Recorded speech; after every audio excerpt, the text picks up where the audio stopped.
Salut à tous et à toutes, on se retrouve pour une nouvelle vidéo et un nouvel épisode sur PCM 2022 dans ce mode Pro Cyclist. Et du coup dans ce 22e épisode de cette série et dans cette 3e saison, on va aller faire le Benelux Tour dans cet épisode. On va du coup faire les 7 étapes, puis après on ira faire 3 classiques avec la Bretagne classique, le Grand Prix de Québec et le Grand Prix de Montréal. Et l'objectif ça va être d'aller chercher les meilleurs résultats possibles.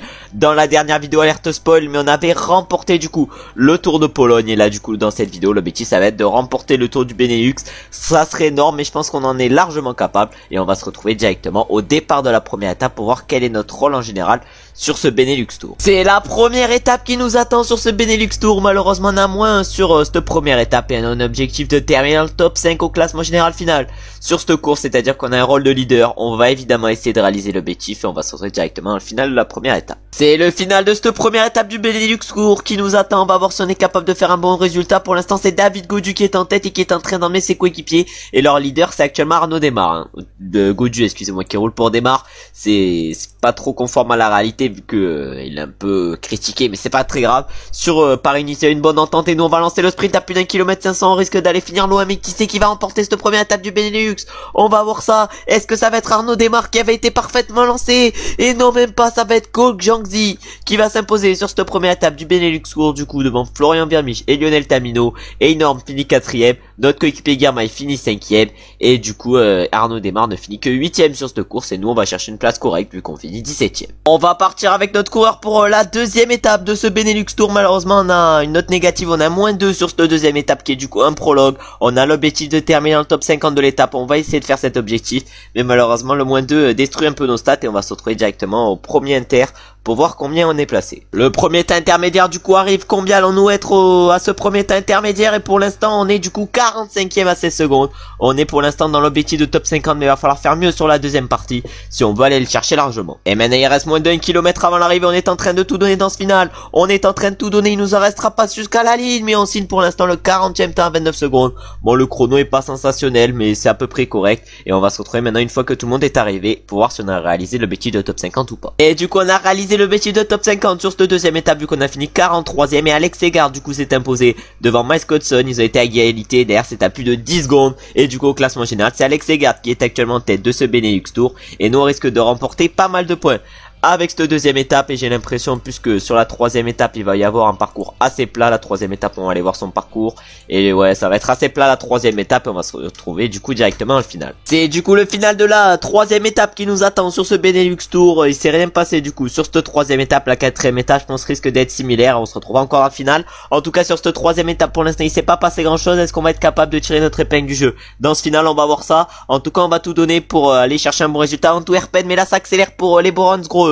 Oh les Bronze Gros qui tentent d'accélérer, on va voir si on est capable de les battre ou pas. Nous on lance le sprint, on tente quelque chose de loin, on battra pas Sam Bennett, je pense pas, on battra pas Nasser Boigny non plus, mais qui c'est qui va s'imposer sur cette étape? Oh ça va être du coup Pascal Enorme qui venait, non Itamar Enorme excusez-moi, qui venait de loin et qui s'impose du coup sur cette troisième étape devant Vermich. Tamino finit 3ème, Van Poppel 4ème, Ballerini 5ème, et nous on fait une excellente 6ème place sur cette troisième étape. Comme annoncé on se retrouve dans le final de cette quatrième étape de ce Tour du Benelux. La 5ème étape je crois que le profil sera à peu près pareil, du coup on se retrouvera encore une fois dans le final, de toute façon à peu près sur toutes les étapes. La 5ème étape oui il va pas se passer grand chose. La 6ème étape on se retrouvera également dans le final. Il y a que la 7ème étape où on risque de se retrouver dans le final, mais avant de parler du final on va tenter de lancer le sprint de loin. Est-ce qu'on est capable d'aller faire un bon résultat? On a tenté dans ce final, on avait peu d'avance par rapport au sprinter. Est-ce qu'on va pouvoir la tenir cette avance? Et oui on va pouvoir la tenir, et on va remporter cette quatrième étape. On se retrouve que dans le final, mais on s'impose magnifiquement pour un doublé leader, vu que c'est notre coéquipier Binem Guermail qui va chercher la deuxième place, Kelando Bryan va chercher la 3ème, Pitcock la 4ème et Sam Bennett la 5ème. En tout cas on se remet dans cette vidéo. Le Popus 4 nous a aidé sur cette course et nous permet d'aller chercher la victoire. On va voir si on peut faire de même sur la 5ème étape, même si ça risque d'être compliqué. C'est un enchaînement de sprint inter qui arrive dans ce final de course, et ça c'est un peu piégeux pour les sprinters. Du coup nous on va tenter une attaque, on tente quelque chose parce qu'il y a peut-être personne qui va nous suivre. Il y a même personne qui nous suit après cette accélération. On va sûrement mettre la position héros et on va tout donner jusqu'à l'arrivée. Oh mais non, mais la position héros, est-ce qu'on est capable de tout donner jusqu'à l'arrivée? Je ne sais pas. En tout cas on va donner tout ce qu'on a. On se met à 88, on donne tout. Il reste 3 km à tenir, on va tout donner dans ce final de course. Oh derrière ils sont à notre poursuite, on a Deletré qui est à notre poursuite. Il est en train d'utiliser toute sa barre. départ. Oh non, on va tout donner, on va tout donner. Il nous reste encore 2 km à tenir, 1 km 400, on lance le sprint. On lance le sprint à 1 km, est-ce qu'on va pouvoir tenir et aller chercher une deuxième victoire d'affilée sur ce Benelux Tour? Il y a moyen que oui. Derrière, j'ai l'impression que ça revient pas sur nous. Et on va aller chercher une nouvelle victoire. On a tenté quelque chose parce que les sprints inter, c'est pas méta sur le jeu. Et ça fonctionne pas. Et du coup, on s'impose magnifiquement sur cette 5ème étape du Benelux Tour. Devant Arnaud Desmar, Christopher Alvorsen, Binem Girmay et Kellan O'Brien. Et on va chercher du coup notre deuxième victoire d'affilée sur ce Benelux Tour, ce qui est insane. Et du coup, maintenant, on va partir pour la 6ème étape de ce Benelux Tour. Première étape ballonnée, il risque encore une fois de pas se passer grand chose et on risque du coup encore une fois de se retrouver dans le final. Il vient de se passer des dingueries dans ce final de course et du coup à 9 km de l'arrivée, il y a un groupe de 10 qui est parti devant avec notamment notre équipier Binem Girmay. Oh, il y a Binem Girmay qui est parti, on a Virmich, on a pas mal de bons coureurs qui sont partis devant, va falloir vite les rattraper parce que sinon la victoire va être compliquée à aller chercher et surtout sinon ils vont vite nous rattraper pour le classement général. En tout cas, on est en train de donner tout, on est en train de tout donner, il reste 6 km encore avant l'arrivée. Oh, j'ai l'impression qu'ils se sont un peu relevés devant, je ne sais pas du tout. En tout cas, on se met en position aéro, on essaye de revenir sur eux. Il nous reste 5 km pour revenir sur le groupe de 10 derrière. Par contre, on a le peloton qui est lui un peu distancé. On est encore à plus de 25 secondes des coureurs de devant. On a Marc Hirschi dans notre roue, on a Egan Bernal et on a David Gaudu. Egan Bernal, il est en tentude alors que tous les sprinters sont en train de se relever devant. Ah, mais ils se relèvent, mais on n'arrive même pas à les rattraper, je ne sais pas pourquoi, parce qu'il y en a un qui roule fort devant, c'est Tamino pour la Jumbo-Visma. Oh non, on va se mettre en faufilement, pour passer devant tout le monde et on va tenter d'être eu. Oh, on a remporté les 2 dernières étapes. Est-ce qu'on est capable d'en remporter 3 d'affilée? Je ne sais pas du tout. On a réussi un peu à les distancer dans ce sprint final. Oh, mais il leur reste toute leur barre rouge. Binem Girmay par exemple, il est large mieux que nous, mais est-ce qu'on va quand même pouvoir le battre sur cette étape? Je sais pas, j'ai l'impression que oui. On va aller chercher une nouvelle victoire, 3ème victoire d'affilée sur ce Benelux Tour qui est en train de devenir exceptionnel. Et on s'impose du coup devant Sam Bennett et Florian Virmich. Alvorsen finit 4ème et David Gaudu complète le top 5. Mais là on est en train d'enchaîner des étapes de fou et c'est la 3ème victoire d'affilée avant maintenant d'atteindre la dernière étape de ce Benelux Tour. On va essayer encore une fois de nous imposer et en plus sur la dernière étape il y aura pas mal de secteurs pavés et je pense que ça peut largement nous convenir. On arrive dans les premiers secteurs sur cette course à 80 km de l'arrivée. Pour l'instant il va rien se passer mais nous on va faire accélérer tous nos coéquipiers. L'objectif c'est de tout faire péter dans cette course et directement dès ces premiers secteurs pavés et dès ces premiers monts pavés parce que ça monte quand même un peu. Encore 55 km avant l'arrivée, j'ai mis en place un espèce de petit train. C'est Nathan Van Hooydonck qui va emmener ce petit train. L'objectif ça va être de tout faire péter, de faire péter les moins bons pavés dans ces différents monts pavés. En tout cas pour l'instant c'est en train d'exploser un peu pour les moins forts. On a David Gaudu qui a pas l'air trop bien encore avec son Q5, ça l'aide un peu. Et là maintenant on va continuer d'accélérer tout au long de cette étape pour essayer évidemment d'aller chercher la win. C'est maintenant un nouveau secteur qui nous attend, on décide de raccélérer, on espère que Rex va rapidement nous rattraper parce qu'il est pas très bien placé actuellement, on a un peu besoin d'eau. En tout cas on est en train de faire ce mont pavé à fond, on a Leotti également pour Laborance Gros qui fait ce mont pavé à fond avec son petit 68 pavé et là Nathan Van Hooydonck, il a bien géré ce mont pavé et maintenant on espère que Rex va rapidement aller nous donner de l'eau et on va se retrouver pour le prochain mont. C'est le nouveau mont pavé qui arrive maintenant avec Nathan Van Hooydonck, on va essayer de tout faire péter dans ce mont pavé. Oh Nathan il est en train d'accélérer, il accélère bien Nathan. Malheureusement Rex il se fait un peu gêné par Jan Tratnik, le coureur de la Jumbo-Visma. Oh, ça va être Rex qui va prendre le relais à Nathan Van Hooydonck parce que Nathan est complètement cuit, il va pas tenir longtemps je pense le Lorenz Rex et là en plus il va avoir une longue partie plane avant d'atteindre de nouveau mon pavé et par contre il va falloir bientôt accélérer parce que sinon il va rien se passer sur cette course. Une nouvelle montée arrive et Rex est encore une fois en train de rouler. L'objectif ça va être de les cramer jusqu'à la moelle pour évidemment essayer d'essorer le peloton et de faire craquer les moins forts dans ces différentes montées, surtout que moi en IRL demain c'est le Tour des Flandres, vous ça a dû passer déjà depuis longtemps. On espère qu'Alaf il va bien performer et du coup la semaine prochaine c'est Paris-Roubaix. Il y a marqué que Paris-Roubaix était menacé. J'espère qu'il va avoir quand même la course et maintenant on va se retrouver pour un nouveau secteur. Un nouveau secteur pavé nous attend, 30 km et maintenant c'est Binem Girmay qui a pris le relais. On est encore 40 dans ce groupe, l'objectif ça va être de continuer à faire tout péter. On a quand même des bons mecs en secteur pavé. On avait notamment Christophe Laporte de Machine de Guerre en IRL, c'est une machine de guerre. Et en tout cas on a encore 40 dans cette montée. Là c'est en train de craquer pour les moins forts dans ce mont. Oh le mont pavé fait un peu de dégâts, en tout cas le peloton a réussi à se reconstruire. Mais là il va totalement exploser avec ce mont pavé, on n'est plus que 21. On n'est plus que 21 et c'est Florian Sénéchal pour la Quick Step qui décide d'accélérer j'ai l'impression. Et là maintenant on n'est plus que 4 dans ce groupe, ça a totalement explosé. On a un groupe de 27 derrière mais ce mont pavé a détruit tout le monde. L'étape est encore longue, il reste plus de 25 km et Binem maintenant va tout faire péter dans ce nouveau secteur.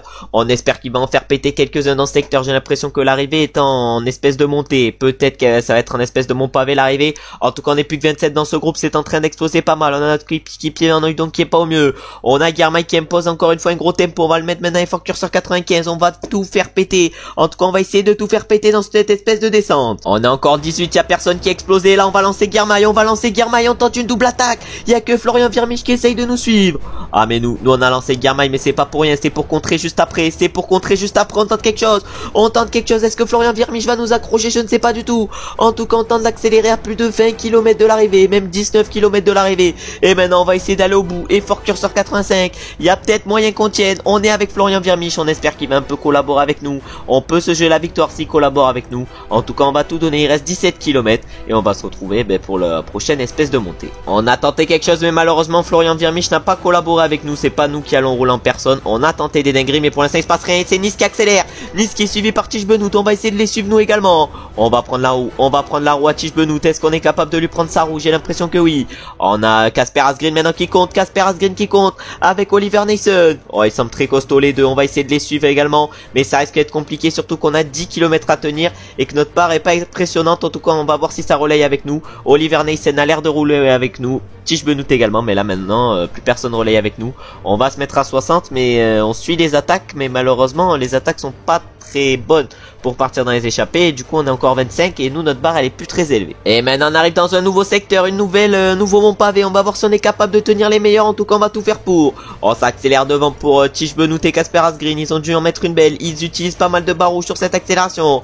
Oh, Casper Asgreen semble très fort. Il avait pas remporté un Tour des Flandres pour rien. En tout cas c'est en train de craquer pour pas mal de monde dans cette espèce de montée. Ah, va pas falloir perdre notre maillot sur cette étape. 1 minute 23, 1 minute 12. Normalement même Casper Asgreen et comment il s'appelle, et Tish Benoît ne devrait pas nous reprendre au classement général. On va consommer notre gel énergétique. Il reste encore 3 km avant l'arrivée. On va finir sur un espèce de petit mont pavé. On va voir si on est capable de tirer notre épingle du jeu. En tout cas là on est tous regroupés dans un groupe. On est 17, il n'y en a pas un plus fort que l'autre. Et nous on va essayer évidemment d'aller chercher la victoire sur cette course. Surtout qu'il ne nous reste pas beaucoup de barres rouges. On va tout tenter. On lance 1 km de l'arrivée. Le virage va peut-être nous être avantageux. Est-ce qu'on va pouvoir battre Florian Virmich? Non, Florian Virmich semble trop fort aujourd'hui. Le 10e du classement général va du coup remporter cette dernière étape. Et on ne remportera du coup pas 4 étapes sur ce Benelux Tour, mais bien 3. Et du coup Virmich va s'imposer devant la machine qu'est Lando Bryan. Le mec est vraiment trop complet. Nous du coup on va aller finir 3e de cette dernière étape. Ensuite ça va être Oliver Nason qui va finir 4e et Tish Benoît 5e.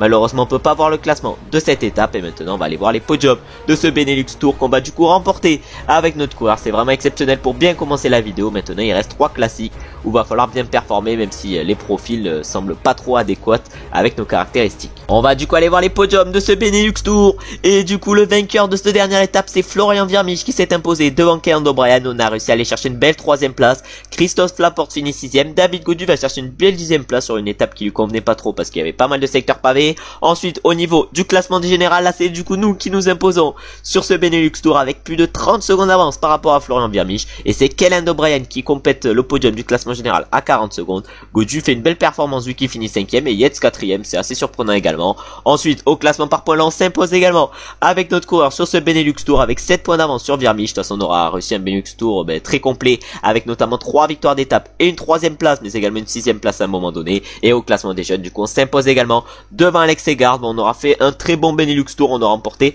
pas mal de points je pense avec ce Benelux Tour en vue de progresser encore une fois, même si là la progression pour les caractéristiques maintenant ça va être niveau 24. Et du coup on remporte 86 points avec ce bon Benelux Tour et ça nous met donc à 235 points. On va passer au niveau 22 avec le passage de mois et on va s'y retrouver du coup directement. Et du coup c'est bon, on passe au passage du mois et on passe du coup au niveau 23, 65 points en plus. On va être à 0 points au niveau 23. On va avoir un point de compétence. Le prochain niveau on aura également un point de compétence et ça sera le niveau d'après pour améliorer les caractéristiques. Et du coup je vais mettre le point en réseau pour pouvoir changer facilement d'équipe pour les prochaines saisons. Et maintenant on va partir pour la Bretagne classique et on va se retrouver directement au départ de cette course pour voir quel est le rôle que nous donne le directeur sportif. Et j'ai l'impression qu'on va pas aller faire le tour du Luxembourg parce que sinon on pourra pas faire les championnats d'Europe.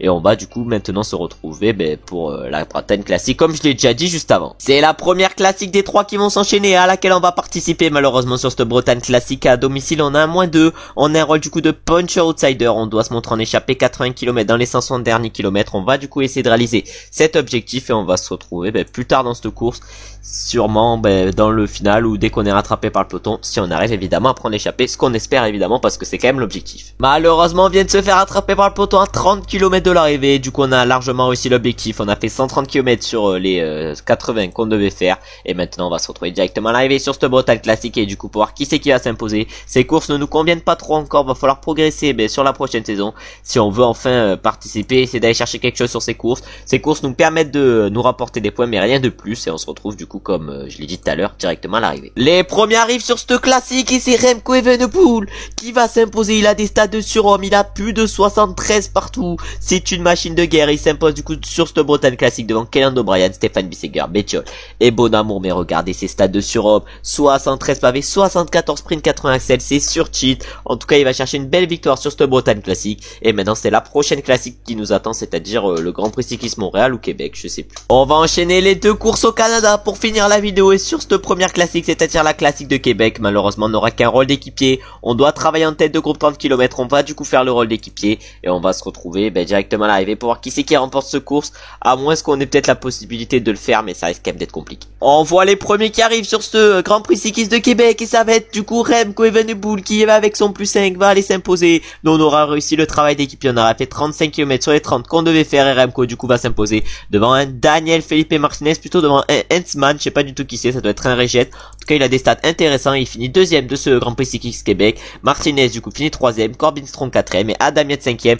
Nous malheureusement on va finir un peu plus loin sur cette course mais je pense qu'on va aller chercher quand même un résultat assez potable, mais je pense que j'aurais pu faire quand même large mieux. Je vais aller chercher sûrement le top 15, peut-être le top 20, voilà on va finir exactement 16ème sur cette course, mais je pense qu'un meilleur résultat était largement faisable et maintenant on va se retrouver pour le Grand Prix cycliste de Montréal, c'est-à-dire la dernière course de la vidéo et cette fois-ci par contre si on a encore une bonne note va falloir en profiter et aller chercher un bon résultat. C'est la dernière course de la vidéo qui nous attend, c'est-à-dire le Grand Prix cycliste Montréal et du coup on doit faire un rôle d'équipier malheureusement sur cette course. On doit du coup faire 30 km en tête de groupe, on va faire ça comme on l'avait fait du coup sur la dernière course, c'est-à-dire le Grand Prix de Québec. On a par contre seulement un 0 sur cette course, ça nous fait progresser nos stats mais pas trop et je pense qu'on va se retrouver maintenant directement pour voir qui c'est qui s'impose ou si on a la capacité de jouer un bon résultat, on se retrouvera peut-être un peu avant. On est encore 93 à exactement 24 km de l'arrivée, il nous reste encore 2 tours pour l'instant, on gère pas trop mal dans ce final et c'est pour ça qu'on se retrouve. On va essayer pourquoi pas d'aller chercher un bon résultat mais là maintenant c'est Nairo Quintana qui accélère.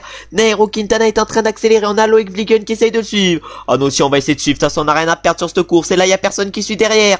On va partir à une dizaine, peut-être une quinzaine dans cette montée. En tout cas nous on essaye de suivre les mecs. En tout cas devant du coup il y a Adam Yates et David Gaudu qui sont partis. On a également Nairo Quintana. Ah nous on est parti dans un petit groupe mais on n'est pas on relaie pas trop avec nous. En tout cas nous on va essayer d'accrocher les roues, ça va être compliqué et là il reste encore 20 km avant l'arrivée, il va falloir accrocher les roues des meilleurs si on veut aller chercher un bon résultat et on va se retrouver maintenant dans la dernière montée. Encore 12 km 500 avant l'arrivée, on passe encore une fois sur la ligne d'arrivée mais devant ils sont partis à 5. Je pense pas qu'ils vont relayer, c'est peut-être ça qui peut nous permettre de leur revenir dessus. En tout cas on est en train de tout donner pour leur revenir dessus. On fait un petit effort, ils sont 27 derrière nous par contre et les 27 ils arrivent à tenir. Adam Yates semble pas au mieux dans cette montée. On a Sergio Higuita, j'ai l'impression qu'il est revenu sur nous, on est en train de tout donner. On va mettre la position héros, il nous reste encore 10 km à tenir. On a encore 10 km à tenir sur cette course. On a peut-être la possibilité d'aller chercher un bon résultat, surtout que le peloton derrière est en train de nous rattraper. Pas le peloton mais un groupe de 12-13 coureurs et du coup maintenant on va se mettre dans leur roue et on va voir si on a peut-être la possibilité d'aller chercher une place d'honneur dans ce final de course. Il nous reste moins de 5 km avant l'arrivée, on va réussir un bon Grand Prix de Montréal mais malheureusement on finira dans le top 10 sûrement mais rien de mieux. Ils étaient trop forts devant nous même s'il leur reste pas énormément d'énergie je pense. Voilà, Jack Cake il est complètement cuit mais normalement on devrait aller chercher que la 12e, 13e place sur cette course. On n'a pas réussi à leur tenir les roues. À ce devant, David Gaudu ira peut-être chercher le top 10 également mais nous on fera pas largement mieux sur cette course. On lance le sprint de loin, peut-être qu'on pourra en rattraper un devant, même pas et du coup on va aller chercher le top 10 mais rien de mieux malheureusement sur une course où c'est du coup Remco Evenepoel qui s'impose devant Jonathan Narvaez. Adam Yates finit 3ème, donc on va finir j'ai l'impression 8ème sur cette course. La 4ème place du coup elle va être pour Jack Haig, non pour David Gaudu la 4ème place, 5ème Jack Haig, 6ème place pour Piccolo, 7ème place pour Higuita et nous on va quand même chercher une belle 8ème place pour clôturer cet épisode. une bonne classique de Montréal qu'on vient de réussir. La Québec, elle était pas trop mal non plus. En plus de ça, on a réalisé le travail d'équipier. Sur la Québec, on aurait pu faire largement mieux, mais j'ai pas très bien géré. Et du coup, maintenant, on va aller voir les podiums de ce Grand Prix cycliste de Montréal, où c'est du coup Remco qui s'est imposé. On peut du coup voir les podiums de ce Grand Prix cycliste Montréal, où du coup Remco s'est imposé. Nous, on est allé chercher une belle 8ème place sur cette course et au classement par équipe. C'est la UAE qui s'est imposée. Bon, on a fait une belle dernière course dans cette vidéo. J'espère en tout cas que la vidéo vous aura plu. On aura fait également un bon Benelux Tour. Voilà, la vidéo quand même aura été kiffante au niveau des résultats. En plus, on aura réussi à passer au niveau 23, je crois bien. Le niveau 25, il y aura une amélioration des caractéristiques. On espère y passer dans la prochaine vidéo qui sera du coup la dernière vidéo de cette 3e saison. Et du coup, on remporte combien de points avec cette course? On remporte 24 points, c'est très intéressant. Et ça nous permet d'augmenter nos points dans le niveau 23. Et du coup, dans la prochaine vidéo, on ira faire les championnats d'Europe du chrono, les championnats d'Europe également sur route. On ira faire également le Giro dell'Emilia, le Tour de Lombardie où on risque pas d'être ultra performant, mais on pourra peut-être faire quelque chose. Et le Paris Tour pour clôturer du coup la vidéo et la saison. En tout cas, je vais vous remercier d'avoir regardé la vidéo jusqu'à la fin. On aura quand même réussi à aller chercher d'énormes résultats. Si la vidéo vous a plu, comme d'habitude, vous savez ce que vous avez à faire, c'est-à-dire liker, commenter et vous abonner. J'espère que vous avez passé une bonne journée ou vous êtes en train de passer une bonne journée. À très bientôt. Ciao, ciao, ciao.